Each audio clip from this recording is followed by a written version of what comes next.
First story is titled, Am I the a-hole for not caring about my ex or her kid? I was married to my ex for 12 years. Married for 8 of those years, and I thought we had a great relationship. However, that was proven to be a lie when I found out our child wasn't actually mine. The child was a little under 1 year old when I found out. The little girl was diagnosed with an inherited genetic disease that not my wife nor I had. So, after a genetic test, I was told I wasn't the father. I left her almost immediately and wished her the best of her life and hoped her daughter would do well. During the beginning of the divorce, I was served with a summons for a child support case. My lawyer told me since I acted as the father for a fair amount of time, I shouldn't be shocked if I'm ordered to pay. I wanted to fight, but I wasn't worried. I had a good backup plan. Long story short, the real father wasn't found and I was ordered to pay. She smiled pretty big after the hearing, and I was upset admittedly, so I told her I'd send her a check before garnishment kicked in. I liquidated all my assets pretty quickly. Took a loss on some things, but hey, I'm still young. Called my parents and they got my room ready, and I moved back home. In my home country. I sent my ex a picture of me smiling back home, and told her best of luck. I've gotten a few calls and letters regarding the support, but they got blocked or tossed in the trash. I don't think I'm the a-hole here. I didn't cheat and she's not my child. Some people argue about the bond, but I can't say I had a strong one considering I was ready to walk the second I heard about what was up. What does Reddit think? Am I the a-hole? Now for the top comments. Not the a-hole. I'm honestly amazed by all the "you're the a-hole" ratings you're getting. She knew damn well the kid wasn't yours and still had the audacity to go to court for child support. Good on you for leaving behind all that BS. Completely cut him out and move on with your life. She made her bed with her actions and lies. She can now lie in it. You are in no way obligated to pay up for a kid that's not yours, OP. I doubt anyone in your position would still stuck around. I wish you luck on a new happy life. I think it's cool that nobody talks about how to treat someone like that is horrible. What is the problem with people? Is playing with someone's life and putting a child in the middle okay? Considering how young the child was when you found out, I'm going to say not the a-hole. She won't even remember you. Lucky for you, you found out so soon on. What on earth is up with a system that will order you to pay child support on a kid that isn't yours, that you've only been raising for about a year though? They don't want the mom getting SNAP, I guess. Please don't shoot the messenger. Just giving some info based on what I learned from working with a family law firm/lawyers. Basically, the law isn't looking at what is fair to the parents, and more at what is best for the child. So, if you've been caring for a child for a year, their question is, how would it be beneficial for the child to lose a parent/financial stability? If you can't find a real dad, you somehow have to argue that it's detrimental to the child for you to continue being in its life, even if it's just financially. Which, as you can imagine, is pretty difficult. It sucks. But the system needs a huge overhaul, and I don't think a lot of people with the power to do so want to get into it. Not the a-hole because I don't agree with a system that allows someone to be liable after being lied to. I would commend you if you were still there for an innocent child, but I think the system isn't fair. Now for the next story. Am I the a-hole for not giving my wife her daughter's address so she could see the newborn? Hear me out, please. I'm a 46-year-old father who lost a daughter, Molly, years ago to brain cancer. Molly's death broke me. She was my only child. I'm no longer who I was before this tragedy. I married my wife when my stepdaughter, Sarah, was 15. Sarah had issues with her mom. Her mom would kick her out over small arguments. She kicked her out for getting a haircut, for failing one class, and other reasons. Every time she'd bring her back home and tell her to learn her lesson or she'd be kicked out. One time, her mom kicked her out over a diary at 17, and Sarah had enough and didn't return. She started working. I remained in contact. I just couldn't let her struggle, so I tried to help her financially, but she refused. She's incredibly independent and a hardworking person. She reminded me of Molly. I decided to help in other ways. I got her a better job opportunity by calling someone I knew at the time. This way, she still had to work to earn money, which is something she wanted, and also work a better job that appreciated her more than the previous job. She's an artist. She wanted to be a graphic designer. so I sold my old car to pay for her courses. She started paying me back bit by bit, only because she's independent. She lived with her then boyfriend, now husband, and paid for other things. My wife didn't try to mend things. She disowned Sarah the day she got married, but I stood firm and told her that I'm free to talk to Sarah and she should respect that. I attended gatherings with Sarah from time to time, and she calls me dad in front of other people, whereas in the past, it was just my name. This sounds crazy, but I believe this all happened just so I could meet Sarah and have a chance at being the best father that I could be. She's now 22 and just had a baby girl a few weeks ago. I visited several times and we talked. She told me that it was unfortunate that she lost her dad, but was glad she has me in her life. I cried, although I'm not good at expressing emotions, and it got worse after Molly's death. My wife knew about the baby and demanded I give her the address so she could go see her granddaughter. I refused because Sarah asked me not to tell, and because she's already dealing with postpartum and will not be able to deal with her mom's behavior. My wife threw a fit and said that this is her daughter and grandbaby, and I shouldn't try to stop her from seeing her. She called me selfish and cruel. The argument didn't stop, and the family are agreeing with her and telling me to stay out of it. I argued with my wife about it again, and she said I had no rights and that I needed to give her the address. She didn't even seem regretful or wanted to apologize. Everyone is now blaming me, telling I'm being cruel and demanding I give her the address. Now for the top comments. I refused because Sarah asked me not to tell. It begins and ends there. You're honoring Sarah's wishes. You would be a huge a-hole to do otherwise. As it stands, you are the opposite of a huge a-hole. You are a wonderful father. Congratulations on the birth of your granddaughter. May she be a light in your life that reminds you of your Molly, not the a-hole. You're right, that's not my decision. But they're telling me I was the one driving a wedge in the family. Truth is, I'm not trying to lose Sarah's trust, and there are boundaries that I cannot overstep. The one who drove a wedge in the family was the one who disowned her own daughter. The rest of the family have a problem with me, and see this as an opportunity to put the blame on me for what happened.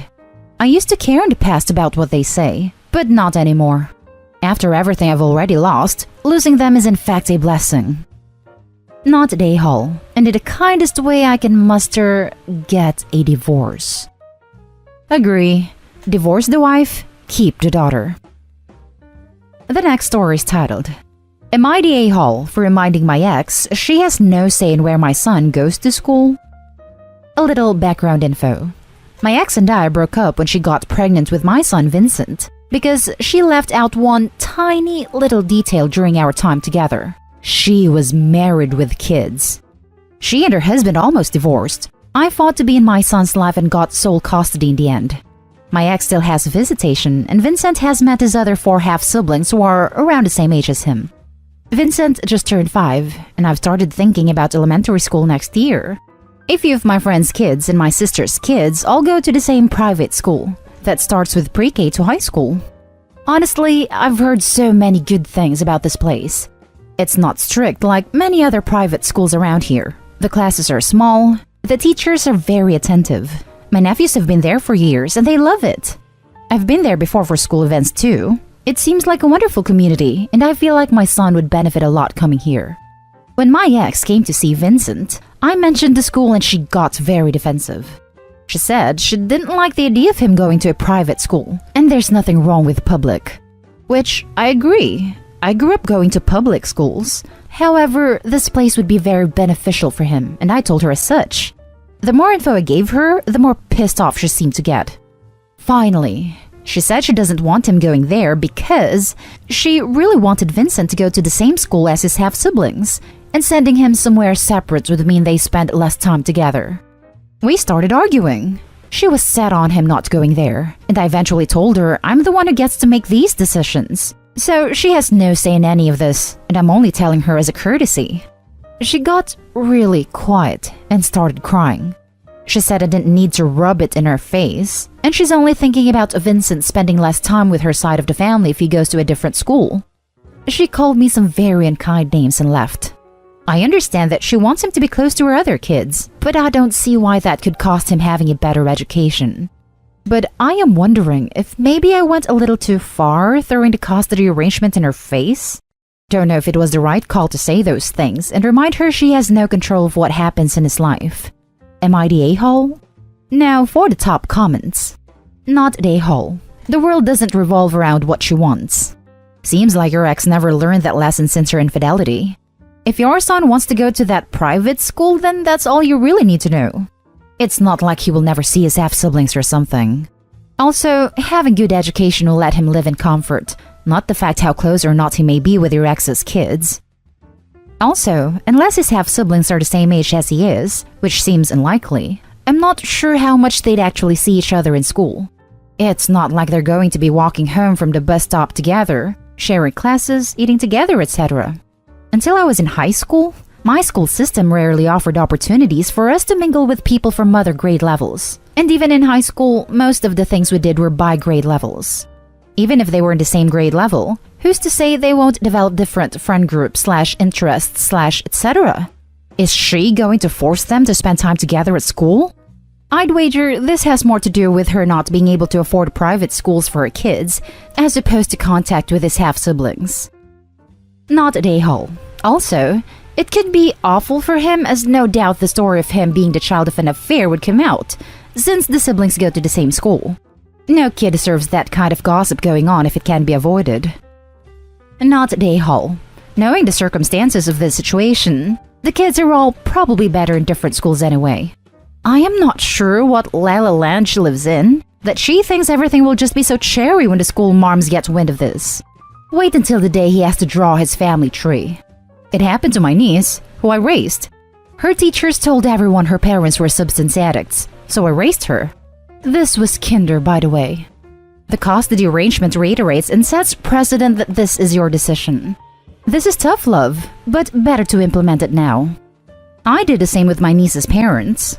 Sorry, but messing up so bad gives you zero say and zero credibility. Also, how does someone with 4 kids have time for an affair? Crazy times. Well, 3 kids at the time. The youngest was born after my son. And honestly, I worked crazy long hours with barely any free time, so I'm sure that made having an affair easier for her since we didn't see each other too often. The last story is titled, Am I the a-hole if I allow my daughter to change her name? I, female 29, have a daughter, female 10, with my previous partner, who sadly died when my daughter was 1. When my daughter was 3, I began dating my now husband, Matt, male 34, who has 2 boys, 10, 11, with his ex-wife. I've had a great bond with his kids since they were little, and I've always tried to make it clear that while I know I'm not their mom, I'm another person who will always love and support them. My husband is a fantastic dad, and my daughter is incredibly close to him.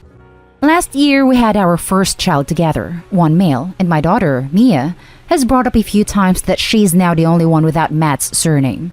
I spoke to her about it, and she explained that it sometimes makes her feel like she's not really part of the family.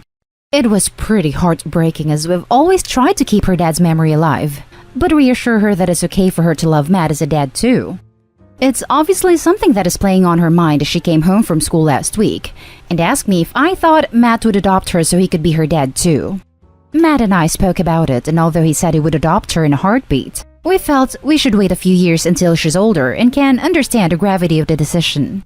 I suggested we add his surname to her own instead, and Mia loved that idea. Matt spoke to the boys to make sure it was okay with them, and they were excited about it. She's the only girl, so they have a very sweet relationship. They went to dinner together and she wrote a letter asking him. She cried. He cried. The waitress cried. It was an emotional moment for them both. Well, it all kicked off. My late partner's parents said they understood why she wanted to do it, but it's an insult to his memory and I'm an a-hole for not talking her out of it. I can understand them being a bit upset, as I know it's also their connection to her / their son. However, Matt's ex-wife heard and said what we're doing is disgusting, and that giving Mia a surname devalues the boys' relationship with their dad. She got nasty and started saying that my daughter and I need to know our place. I've always done my best to be civil with her, but even I lost it and told her that she lost her right to have any input into Matt's decisions when she ditched him for another guy. I accept that as kind of an a-hole move, but don't come for my daughter. Matt stands by our decision 100%, but now I'm wondering if any of their comments are valid. And if Mia ultimately decides she doesn't want Matt to adopt her, whether I'll be an a-hole for supporting her. She's so happy about it, and I don't think I can bring myself to take that away from her. Edit. Sorry, should have made it clear that we're hyphenating her surname. It'll be up to her if she wants to use the hyphenated version in day-to-day life, or just my husband's and the other as a middle name. Everyone who matters is on board with the name amendment.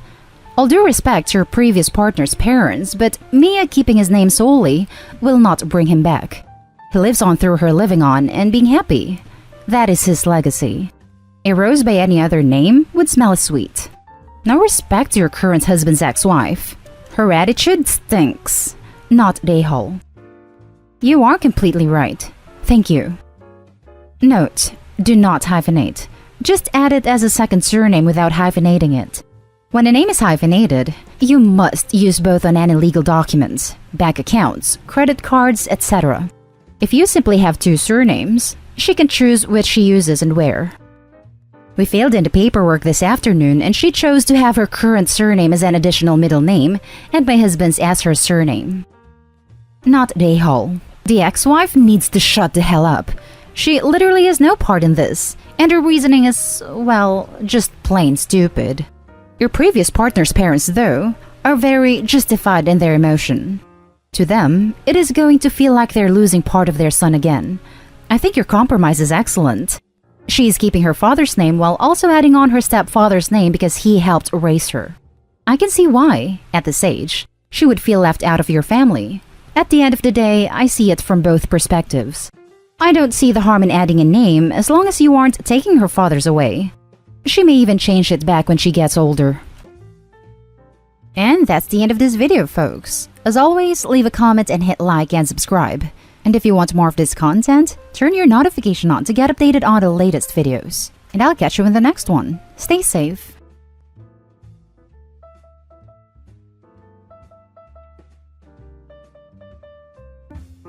Am I the a-hole for rejecting my dad's efforts to repair our relationship because he chose his wife over me? I, 21 male, lost my mom when I was still a baby, and my dad didn't date anyone until I was around 9. Then he met his wife, Lindsay. She was a single mom to 2 kids. Both of her kids had different fathers who weren't around. Her oldest was 11, and her youngest was 6. Her youngest was special needs and medically complex. My dad and Lindsay rushed their relationship because she didn't have much free time and she wanted help, and Dad was willing. A really brief TLDR. My dad kept me in a bad situation. His wife's youngest took up a lot of money and space with all his extra needs, and her oldest was angry, violent, lashed out, drank, and did drugs. I had a curtained-off space, not a bedroom with a door, and not a real bed. I once went 6 weeks without seeing my dad while I lived there. He told me she came first when I asked him to leave, and that his marriage and happiness would always come first. I left at 17 and didn't look back. Now he wants to reconcile, but I said no because I deserve to be happy too. I know it wasn't her son's fault, the 6-year-old, but he was a lot of work, and I resented it from the start. Dad told me good people help family, and don't pass up love and family just because it'll be more difficult or more work. He said he deserved to be happy, and Lindsay made him happy, that my mom was his first chance and he lost her, so Lindsay was his second chance. He told me I could benefit from being a caring brother to Lindsay's son, and would learn a lot about real life.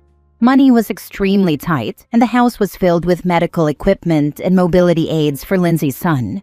I didn't even get an actual bedroom. I was shoved behind a curtain where the office had been before Dad and I moved in. The timeline was like this. May, Dad and Lindsay meet. September, they introduce us all to each other. November, we all move in together. February, Dad and Lindsay get married. A few months after we moved in, Lindsay's daughter, the oldest, started acting out. She smashed up some of her half-brother's medical equipment, stole money, snuck out late at night, got drunk a few times, started taking drugs, and would push me around if I was in her way. There were nights I couldn't sleep until 1 or 2 a.m. because I could hear Lindsay and her daughter fighting.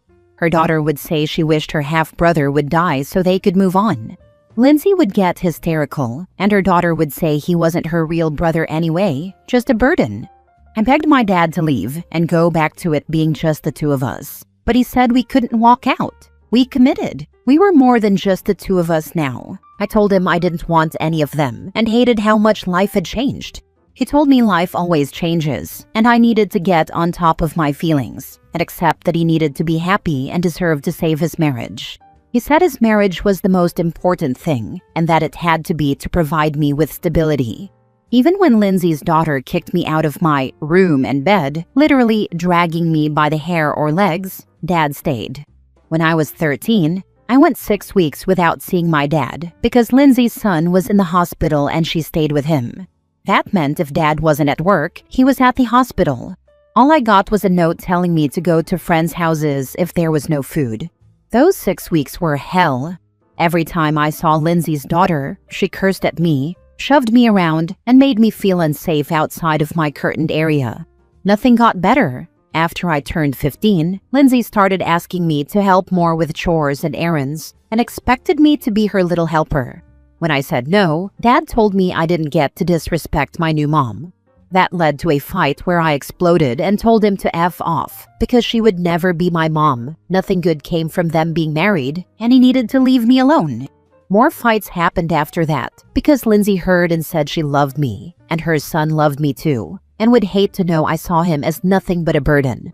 When I was 17, I just left one day. I didn't have a plan or much savings, but I decided I couldn't take it anymore. I left Dad a note, like he left me when I was 13. He filed a missing persons report, and I had to tell the cops I was safe, but refused to go back. I avoided being sent back until I turned 18. Then I was just free. I didn't stay in touch and started a new life. I even tracked down my mom's family, and now I live with my maternal grandparents, who had been searching for me for years. But Dad had moved and never let anyone know where we were going. He got in touch a couple of months ago. I ignored him and kept ignoring his requests to reconcile. Then, a week ago, I replied to his message where he said how much he hated that we ended up like this. He wasn't even sure if I'd blocked him. I had planned to, but never expected him to reach out. But he said he loved me, missed me, and more than anything wanted us to work on things. I told him that he chose his wife over me, made a big chunk of my childhood hell, and I wanted nothing more to do with him because I deserved to put my happiness first. He's replied a bunch since, saying I should never have expected him to give up his wife for me and that we can work on this. He says I need my dad and all kinds of crap. He actually seems kind of desperate and erratic about it, like he's really afraid I won't give him a chance. Am I the a-hole for rejecting his efforts? Now for the top comments. Your dad failed you when you needed him most. You're not wrong. Thank you. Like he said, she comes first, so he should be fine with the outcome of that. OP, before you resume being low or no contact, please lay everything out for him in exquisite detail. Every hungry moment during those 6 weeks. Every hit or kick or push from stepsis. Every neglectful moment. Every tear. I don't expect it to make a tiny bit of difference to him, but I feel like you need to get it off your chest, and he needs to know it all. Then he can be relegated to your past and be happy with his wife. And you be happy with the better life you've built. Not the a-hole. Sounds like you went through hell and the one person you were supposed to be able to count on let you down spectacularly. It was such a big change that it was hell having hardly anything and then dealing with the fighting and all the other stuff. If you're not in therapy to help you unpack this, you should consider it. It's expensive, but maybe your grandparents can help. I want to give them a hug for taking you in. Good people. I'm in therapy now. It took a while, but I accepted that I'd need it. Next story. Am I the a-hole for not having a relationship with my dad and his family because his wife is the affair partner and they talked crap about my mom? My parents were married when my mom got pregnant with me, 16 male. She was still pregnant when she found out my dad was cheating with Lauren. My dad and Lauren moved in together after the affair was exposed, and then Lauren got pregnant. My dad and Lauren tried to get custody of me and lost. They called CPS on my mom and weren't able to take me that way either. So it was always toxic. They shared custody of me starting when I was 3, and it ended last year when the courts let me reduce it to 50-50. A few months ago, it was decided I could live with whoever I wanted, but I couldn't block or mute either parent while I'm under 18. My dad and Lauren have 6 kids together. My half-brother is their oldest, and he's less than a year younger than me. My dad and Lauren used to talk so much crap about my mom. I remember being really young, and they would say how she gave birth to me early and didn't even breastfeed me to make up for it. They said she hated my half-brother and wished he was dead. They often told me she put herself before me and didn't care about my need to be with my family. They called her ugly, fat, and all kinds of other insults. They'd say she didn't buy me nice gifts like they did, or that she didn't give me siblings like they did. Lauren even said her womb was all rotted up from being such a bad mom. I was maybe 5 when my mom told me about the affair and why she didn't get along with Lauren and Dad. She also told me they tried to take me away from her. She had a therapist help her have that conversation because she was afraid they would alienate me from her.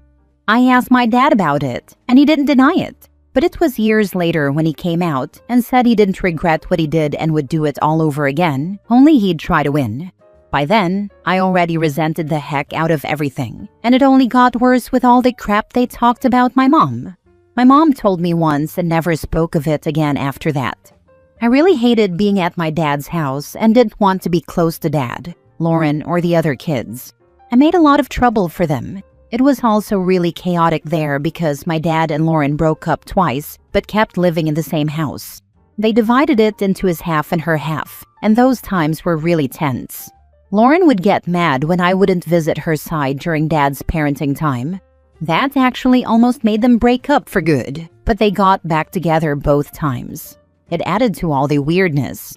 I got into so much trouble when I had to be there because I wanted nothing to do with the kids and was rude to Lauren and my dad. I started calling them cheaters 3 years ago, which ticked them both off. They told me I wasn't even born at the time, and I said I didn't care. They cheated on my mom, tried to take me away from her, and badmouthed her when she was the victim. Lauren told me if my mom was so great, my dad never would have wanted her in the first place. I said it was because they're both gross. My mom had me in therapy at different points of my childhood. It was the therapist who suggested calming down and talking to the judge about reducing contact and preparing to be mature about it. He told me being mature and not disrespecting all of them, especially the kids, would be better. Both times it worked. So now I'm living with my mom, and I don't have anything to do with them. I even transferred schools so I could go full no contact with Dad's other kids. I don't care if they're innocent too. I don't want a relationship with them. I get texts from Dad pretty often. I blocked Lauren, and I blocked their kids because I can. Dad tells me when his kids want to see me, and he's always texting that they all miss me. And I'm not being fair and should at least have something to do with my half-siblings. I've replied twice to his texts just to show I haven't blocked or muted him. The first time, I said I didn't care. The second time, I told him to F off. He just keeps texting about the kids now, trying to make me feel bad, but it doesn't work. I don't care. Am I the a-hole? Your father and his wife have behaved very badly. There is absolutely no excuse for any adult to badmouth a parent in front of a child. Your mom sounds awesome, and she has obviously done a really good job. The kids aren't your responsibility, and if they had listened to you in the first place, they wouldn't be in this position. Yes, the kids are innocent, but so are you. Not the a-hole. Your dad and Lauren sound like awful people. Make sure to tell your mom that everyone on the internet thinks she is a great mom. Not the a-hole. I'm so sorry this was your experience growing up. I hope your mom and you both find peace.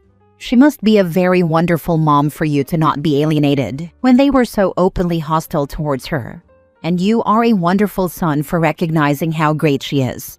As your half-siblings get older, you can decide for yourself if you want relationships with them away from your dad. Do what gives you peace.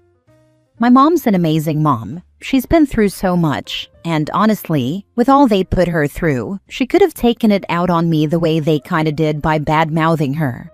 But she didn't. She was always there for me, and really tried to make me as not screwed up as possible. Last story. Am I the a-hole for picking a restaurant for my birthday dinner that did not meet the needs and requirements of my dad's wife and her son? My dad got married to Kathleen when I, 22 male, was 15. Kathleen has 2 kids, a daughter I've never met, I think she's in her late 20s or early 30s, and a son, Benjamin, 18 male. Benjamin is allergic to peanuts and shellfish. On top of that, he and Kathleen are very picky eaters. His diet when I lived there consisted of pizza, fries, burgers, and beef and cheese tacos. He wouldn't eat fruits or vegetables. He wouldn't eat any meat except beef. He'd eat chocolate, ice cream, and stuff like that though. He was so bad at checking labels and had a few allergic reactions while we lived together. One time, he had to be rushed to the hospital and spent a week there because he had such a bad reaction. Kathleen's super picky too. I can't remember all the stuff she wouldn't eat, but it included any kind of fish, any kind of potato, rice, pasta, bread, and things like that. This left us in a really weird position when my dad wanted to order takeout or take us out to eat. We had a couple of fast food places where Kathleen would order a salad and Benjamin would order pizza and burgers. The food was never great, but it could have been worse. I think the part that sucked was every time we ordered out for my birthday or went out for my birthday, it was one of the 2 places they liked. Even a taco place was out, unless they'd remove all veggies and extras except for the meat and cheese. Some places still put gross shit, to quote Benjamin, on them even when they agreed to comply. Anytime they want to do a family meal out, they expect us all to go to their chosen fast food places that work for Benjamin and Kathleen, and I'm tired of dealing with them. They're insufferable about how others eat too, so I never go. A few weeks ago, I had a birthday dinner with my girlfriend and some family and friends. Dad wanted to come, and he expected Kathleen and Benjamin to be invited too. I told him that was okay if they'd eat where I had chosen. I got an email from Kathleen and calls from Dad, where I was told my restaurant of choice did not meet the needs and requirements of Benjamin and Kathleen, and that me and the rest of the guests should travel out of state for a dinner for my birthday, so we could go to one of Benjamin and Kathleen's choices. My answer was no, and I told Dad he could still come, but I was not changing where I have my birthday dinner. Kathleen sent another email asking why I was being so hostile like her daughter and said I should care about my family's health and interests. Dad and Kathleen were more upset to learn some of Dad's side flew out to join us for dinner when they typically won't accept plans from them to eat out. So now I'm facing more of their anger for my choice of restaurant. Am I the a-hole? Now for the comments. Not the a-hole. So your dad's relatives avoid eating with him and Kathleen because of the boring food and jumped at the opportunity to have a nice meal with you? The rule is simple. Your birthday, you choose. Your dad can go and have chicken nuggets with his wife any day he feels like it, but he does not get to dictate how you organize your birthday party. Seems like Kathleen's own daughter doesn't like eating out with them either. Sounds like Kathleen's daughter is totally estranged, as OP has never met her. Wait a minute, her own daughter is so fed up with the dietary nightmare that is her mother and brother that stepmom considers her hostile? No, not the a-hole. Accommodating for the peanut and shellfish allergy would be a reasonable ask. Demanding that you limit your choices to 2 mediocre restaurants on your birthday to accommodate the stepmother and stepbrother's dietary dysfunction is absurd. Leveling up that demand to you must not only give up your preferred choice, but travel to another state to accommodate their dietary demands is ridiculously entitled. Just put them on mute and enjoy the culinary freedom you now enjoy. There's more than that. Her daughter and Benjamin are half-siblings, and I think a lot of mess started there and went into favoritism as well as the weird food stuff.